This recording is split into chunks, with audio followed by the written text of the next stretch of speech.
Higit 300,000 pisong halaga ng shabu ang nasamsam sa isinagawang bypass operation ng mga tauhan ng Santa Cruz PNP sa Laguna.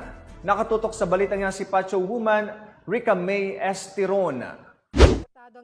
Street-level individual sa isinagawang bypass operation ng Santa Cruz PNP ng ika-17 ng Pebrero taong kasalukuyan. Kinilala ni Police Colonel Gavin Melway Unos, Acting Provincial Director ng Laguna Provincial Police Office, ang suspect na si alias Kerwin, residente ng Santa Cruz, Laguna.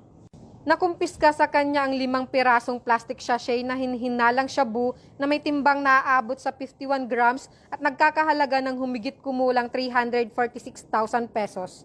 Samantala, kasalukuyang nasa kustudiya ng Santa Cruz Municipal Police Station ang arestadong suspect na naharap sa kasong paglabag sa RA 9165 o Comprehensive Dangerous Drug Act of 2002. Mula dito sa Calabarzon, ako ang inyong PNN correspondent, Patrolwoman Rica May G. Esteron, alagad ng batas, tagataguyod ng Balitang Pulis.